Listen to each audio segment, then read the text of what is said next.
adik-adik, selamat datang kembali di channel Trik Fisika. Pada pertemuan ini kita akan melanjutkan materi tentang bumi dan sistem tata surya bagian yang ketiga. Tapi sebelumnya jangan lupa subscribe channel ini ya. Langsung aja kita mulai.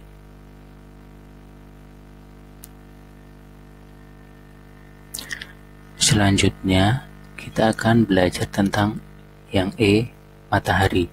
Matahari adalah bintang yang menghasilkan cahaya sendiri. Jarak bumi ke matahari 150 juta kilometer atau 1 satuan astronomi.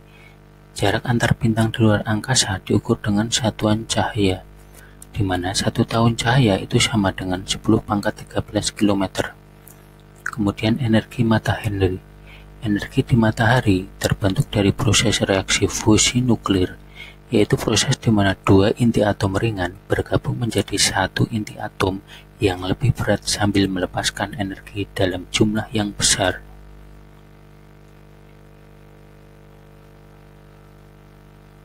Selanjutnya, lapisan-lapisan matahari. Matahari merupakan bola gas yang berpijar secara garis besar, terdiri dari inti matahari dan lapisan kulit. Lapisan kulit itu terdiri dari fotosfer, kemudian di atasnya ada kromosfer, dan bagian terluarnya ada korona.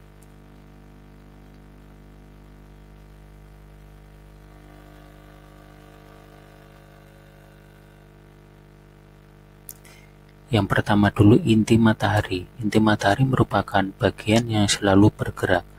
Reaksi nuklir terjadi di sini yang menghasilkan energi besar dengan suhu mencapai 13.600.000 derajat Celcius. Kemudian bagian atasnya itu ada yang namanya fotosfer, merupakan lapisan cahaya yang sangat terang, putih, dan menyilaukan mata.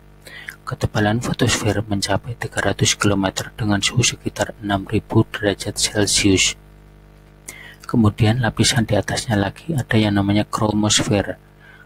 Kromosfer atau atmosfer matahari tebalnya mencapai 2.400 km. Suhu bagian ini sekitar 4.000 sampai 10.000 derajat Celcius. Selanjutnya, lapisan yang paling luar adalah korona. Ini berbentuk mahkota ya.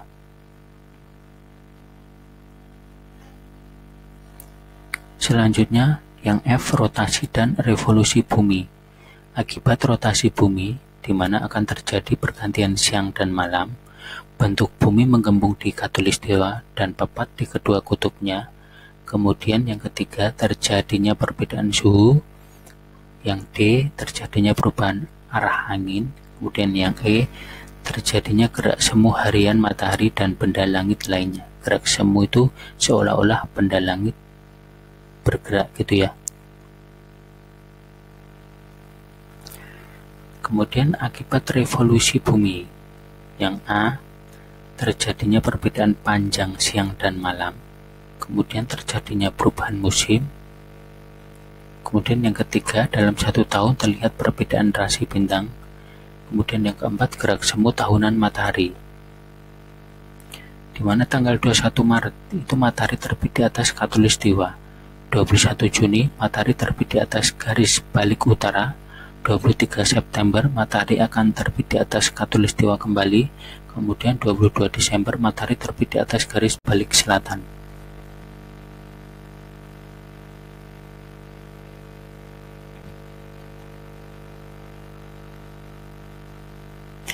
Selanjutnya yang G, bulan dan ciri khasnya. Yang pertama, bentuk bulan. Bulan berbentuk bulat termasuk benda gelap karena tidak bisa menghasilkan cahaya sendiri.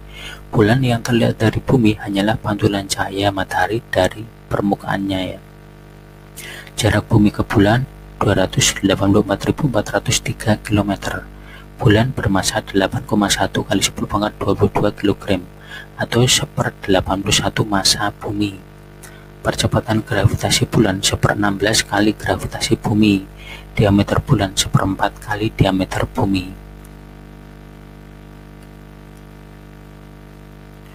Selanjutnya yang kedua, bulan tidak memiliki atmosfer. Suhu bulan yang tidak terkena sinar matahari min 173 derajat Celcius dan 110 derajat Celcius yang terkena sinar matahari.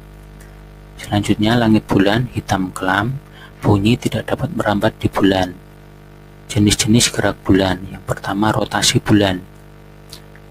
Periode rotasi bulan sama dengan periode revolusinya, sehingga permukaan bulan itu yang menghadap bumi akan selalu terlihat sama.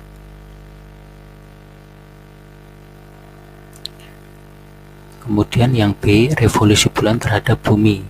Akibat dari revolusi bulan ini akan tampak berubah-ubah jika dilihat dari bumi.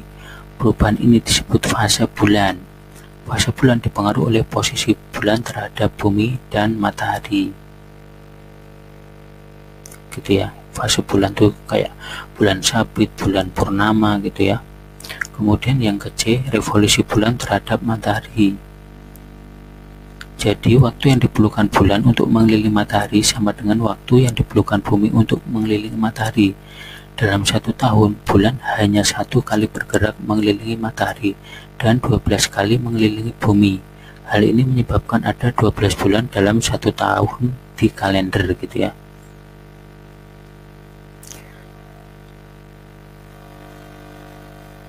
Nah, ini adanya akibat gerak bulan selanjutnya adalah adanya fase-fase bulan yang tadi ya.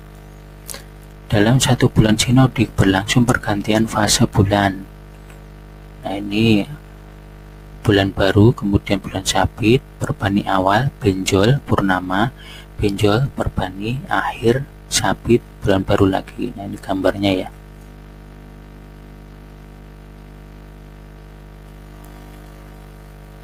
Selanjutnya adalah terjadinya pasang surut air laut. Pasang surut air laut ini peristiwa naik dan turunnya permukaan air laut yang disebabkan gravitasi matahari dan bulan. Pasang dan surut purnama terjadi saat posisi matahari, bumi, dan bulan dalam satu garis lurus. Kalau pasang surut perbani ini terjadi saat matahari, bumi, dan bulan membentuk sudut 90 derajat. Nah, gambarnya di sampingnya ini ya. Ya, terima kasih sudah menonton video ini. Jangan lupa subscribe, like, komen, dan share ke teman-teman kalian. Jangan sampai ketinggalan video-video lainnya. Sampai jumpa.